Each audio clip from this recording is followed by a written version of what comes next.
Five. Yeah. Okay, so this is our second try with Marlon. And then, so yeah, the last time the recording didn't quite work because the version of my Skype recorder only worked with older version of Skype, and I forgot to update my version. So for those of you using Skype recorder, the Windows free version, please update it, otherwise your recording will not work. So this is an interview with Marlon, a very successful language learner, a polyglot.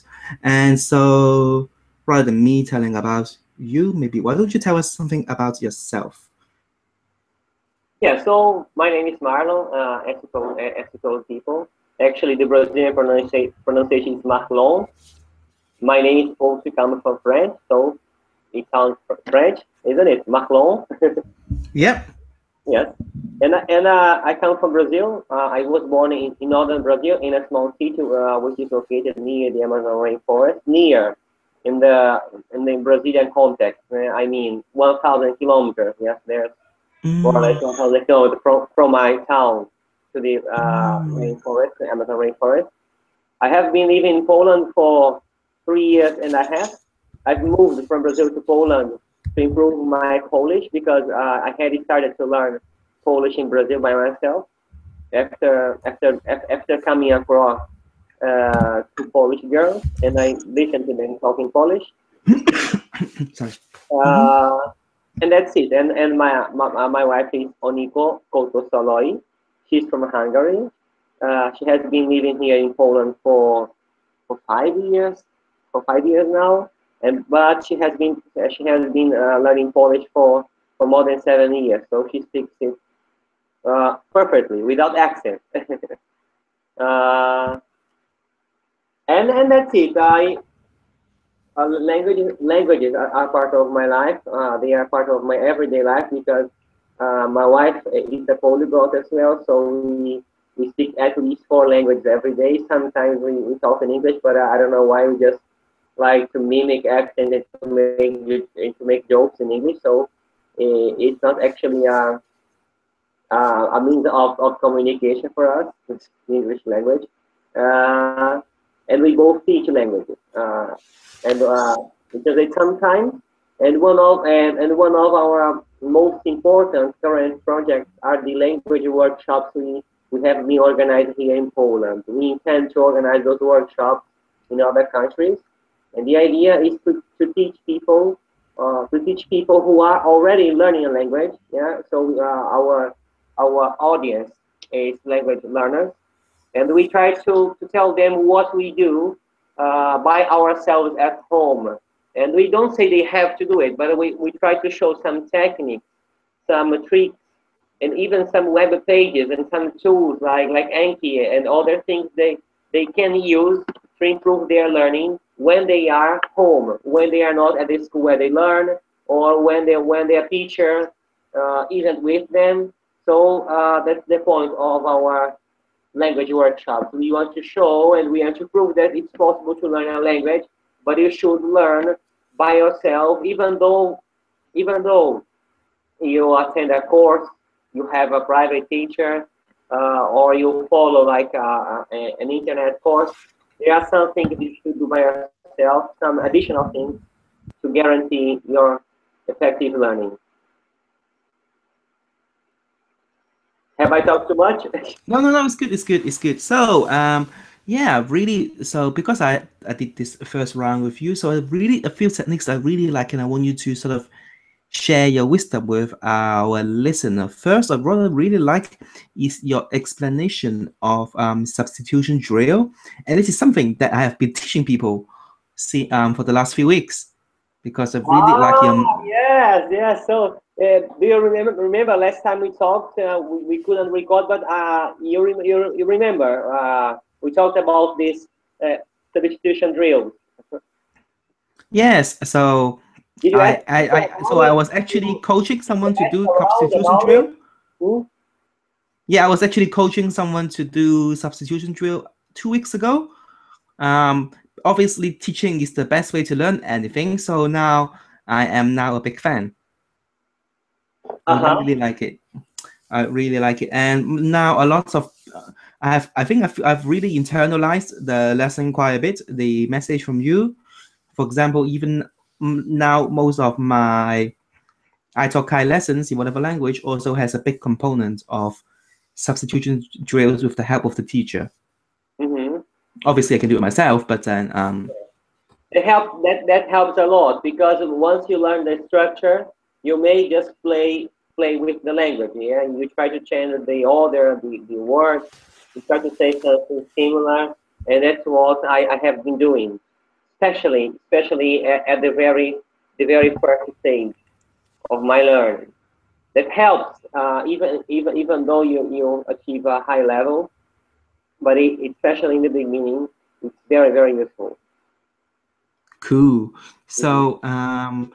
So yeah, so let me try and explain it so that I can consolidate my learning, and then you can sort of chip in on what is your view on it. So the idea is very simple: is to take a sentence that we want to learn about, or the grammatical structure of vocabularies that we want to learn, and then we just substitute words into other words that we know, or we can find out in the dictionaries. For example, let's say. Let's pick an example from Japanese, a language that we both speak quite well. So let's say, let's pick a phrase. I don't know. In Japanese, for Yeah. example, like a structure. For example,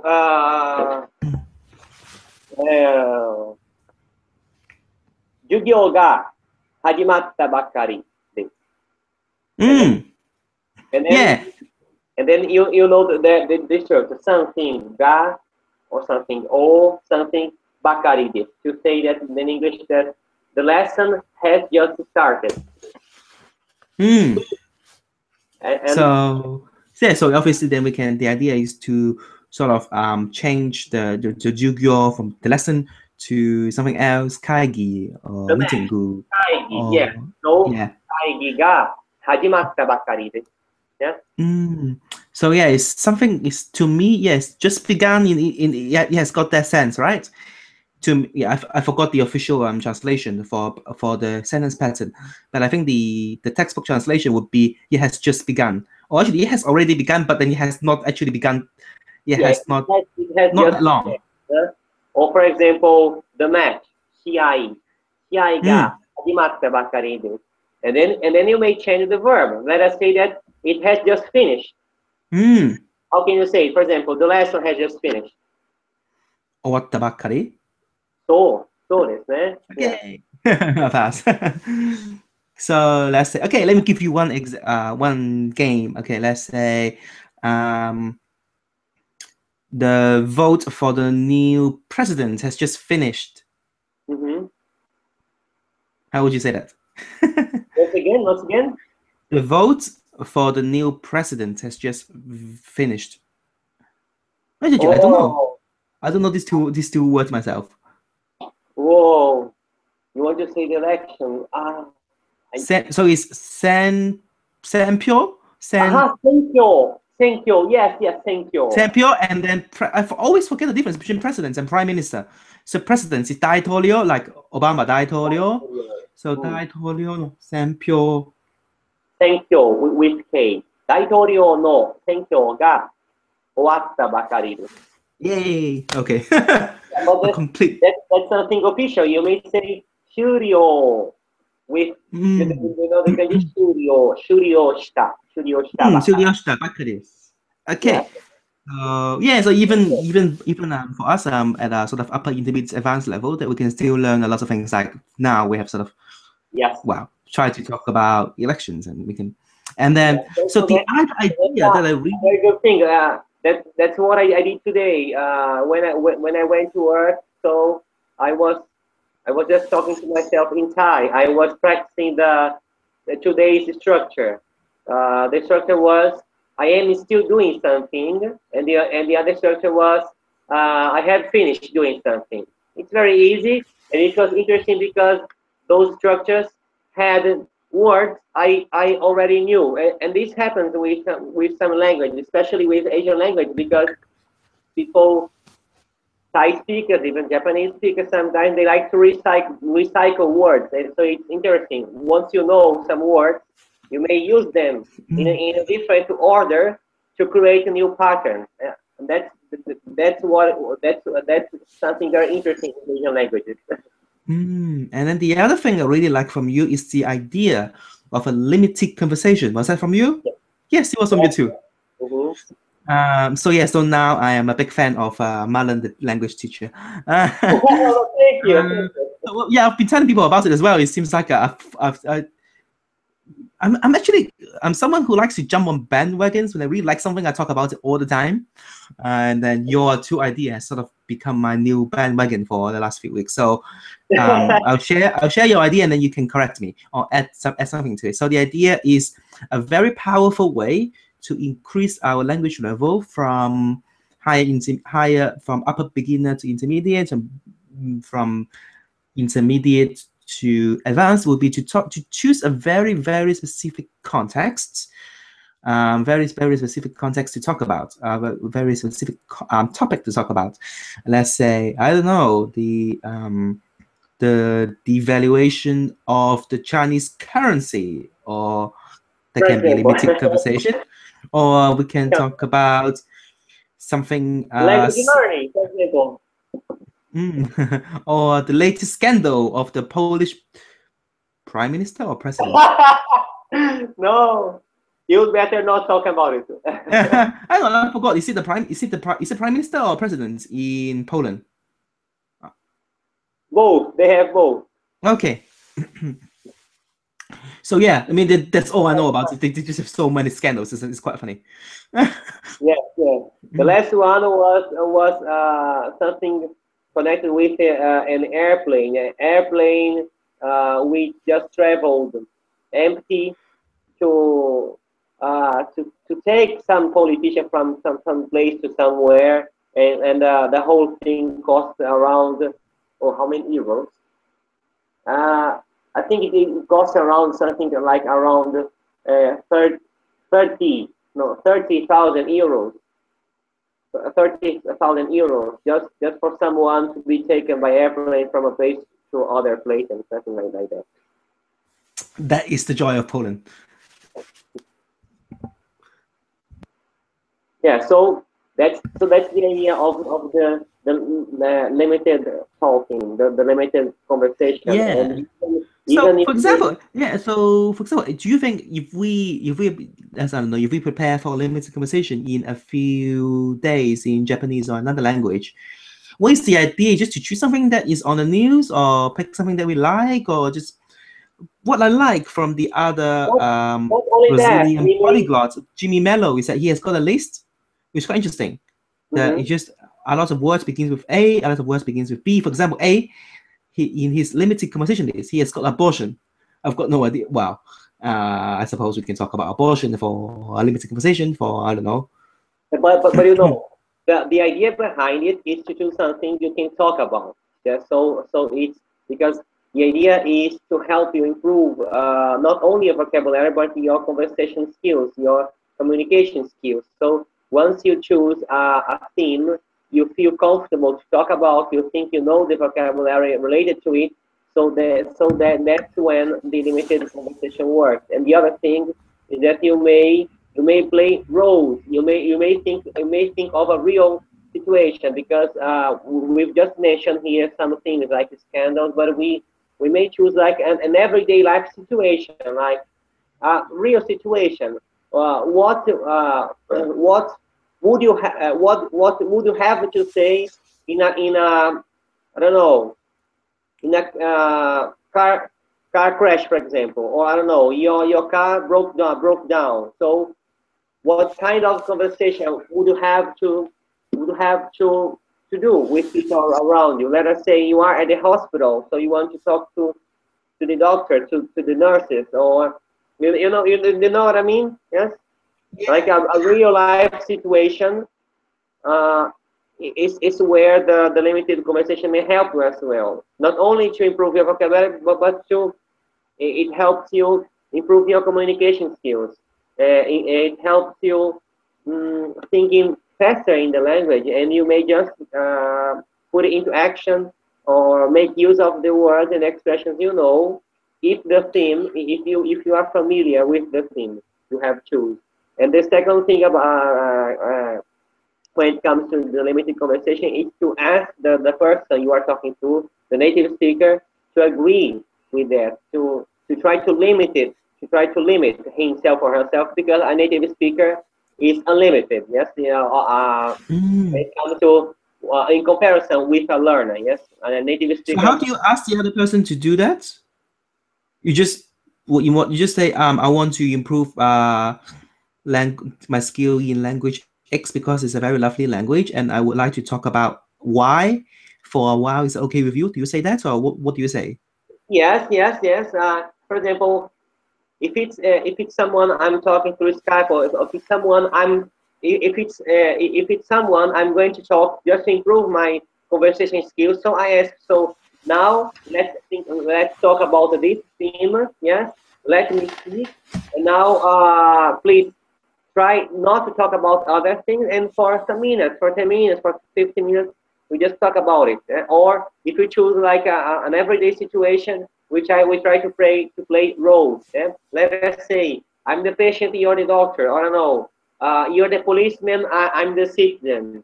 Or you are the shop clerk. I'm the client, and I try to like to talk just about it. So you have like a clear theme, yes, a clear situation, and the vocabulary and the expressions which may appear are kind of limited.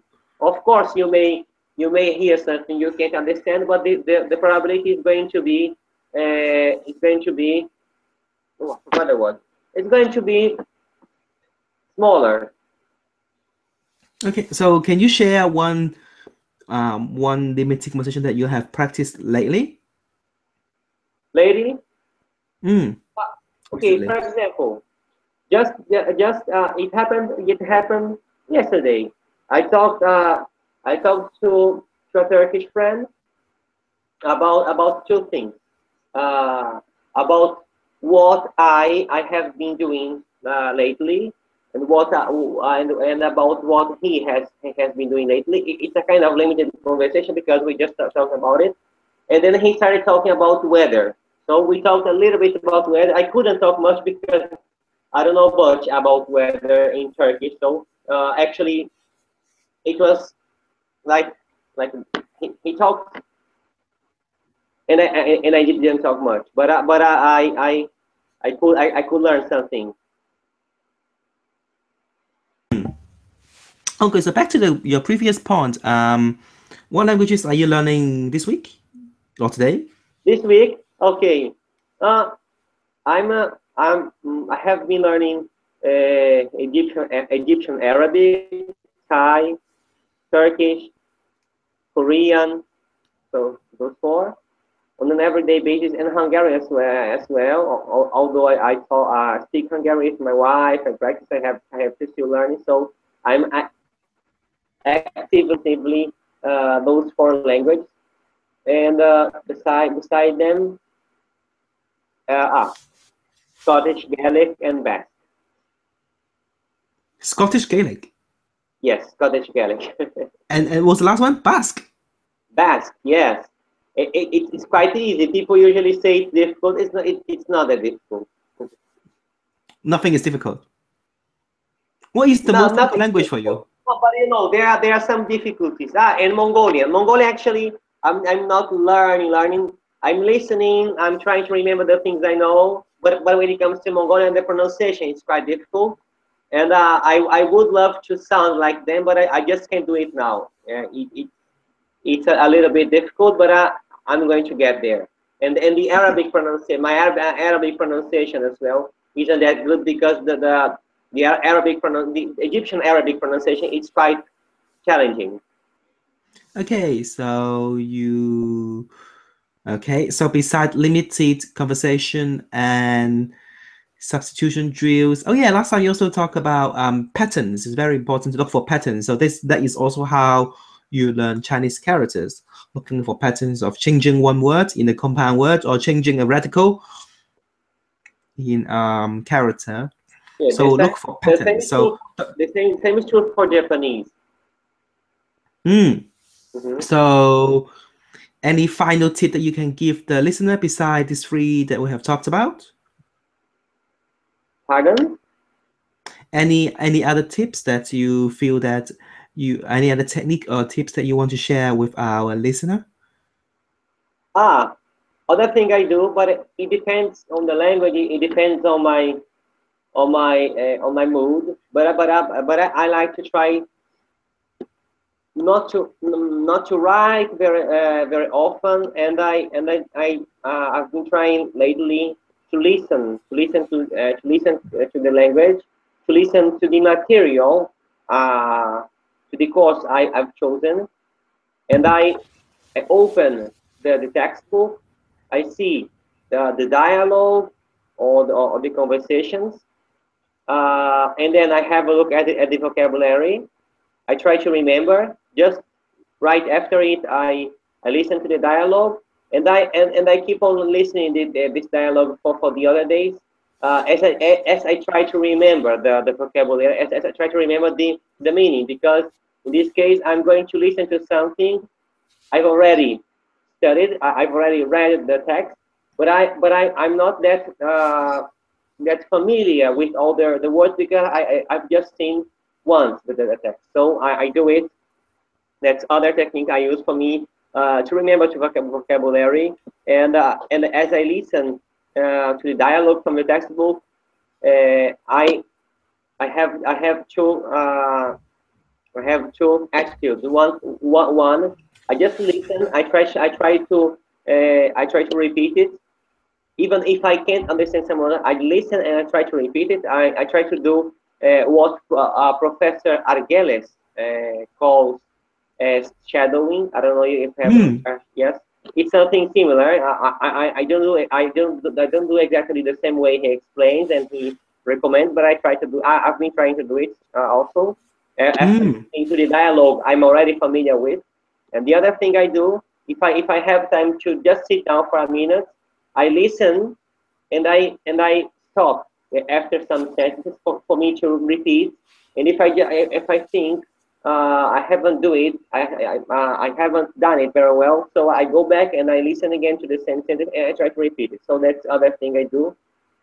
And the other technique is recording yourself. That's one thing we don't do very often, but it helps. Recording yourself, recording yourself as you speak the language you're learning. You try to say some sentences, something just out of your mind. Yes, just by heart you say some things, some sentences, some information connected with you, whatever in the language you're learning. And as you say, you record yourself for you to listen to yourself talk in the language, for you to evaluate yourself. Yeah, you may be aware of your pronunciation. You may spot some mistakes. And when we speak, we have the impression we say something, and sometimes we didn't say what we wanted to say. And just after listening to ourselves, after listening to the record, uh, we may get aware of it. You know it perfectly, because you have been recording those conversations, and I think you understand me. Yeah? I think sometimes when you listen to yourself, you think, oh, did I say that? Oh, I forgot to say something. Yeah.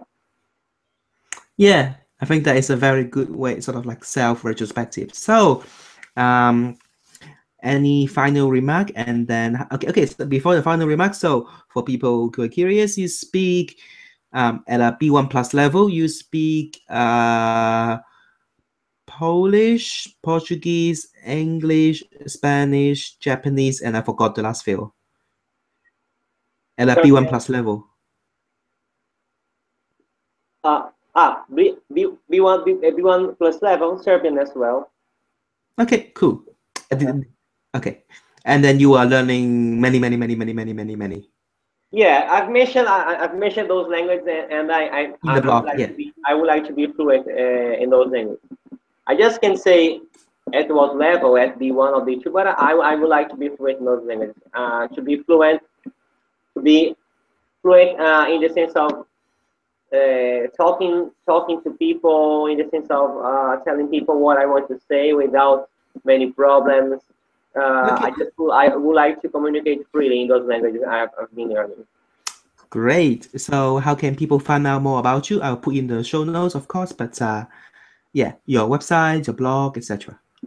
Yes, at the moment our website is in Polish because we have been doing something connected with language learning in Poland by now. But if anyone can speak or at least understand written Polish, our website is secretepoliglotu.pl. We have to write it because it's in Polish. The title is in Polish. The Secrete Poliglotu, it means the polyglot secrets. And that's not my website. That's Konrad Jerzak Bellobush website. He's my workshop partner.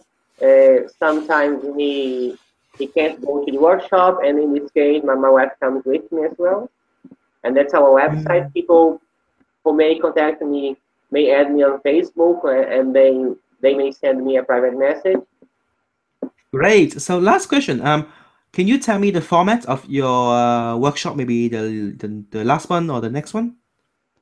We have chiefly two formats. The first format lasts 3 hours, and those 3 hours are divided in two parts. Each part has 1 hour and a half, and we usually make a break between the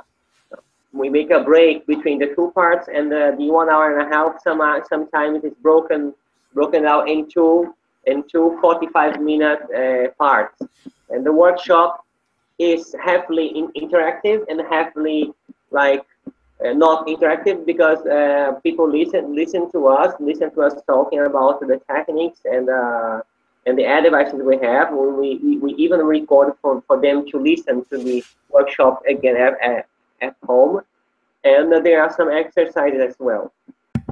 And the workshop is in the local language. We have been doing this here in Poland, so everything we show there, everything we speak is in Polish. So If, what languages are most of your participants learning? Pardon? What are your Polish participants learning? What languages usually? They English. okay. They usually learn English, but the second one is Spanish because Spanish is very very popular here in Poland. I don't understand why. Yeah. Yeah, Portuguese isn't that popular. It's my native But why language. but why Spanish? Why Spanish? I ask people sometimes, and I don't have an exact answer, but usually people learn here Spanish because they like the language, because they think it sounds very beautiful, because the radio, the media shows the language. Yes, so people listen to Spanish songs, and there are some like stars, or like some actors who can speak Spanish, and they promote the language. And the other thing is tourism. Poles like to travel. They are very curious about the world. Whenever they have time, they love to travel, and they usually travel to Spanish-speaking countries because they may travel not only to Spain but to the whole Latin America. Yes, if someone can speak Spanish, so this person can travel to many many countries. So that's the other reason they learn Spanish, to travel Okay. to those Spanish-speaking countries, and because it's fun. Because English isn't fun for most people because it's kind of obligation. It's like too normal, and Spanish is the language they like to learn, to have fun, like to relax. Yes, from the English learning. Okay. Cool. So that's it for the English part, and then we'll switch to the Japanese part, and then only shortly, maybe. Otherwise, it will be a very long conversation. So, bye for this one. Bye.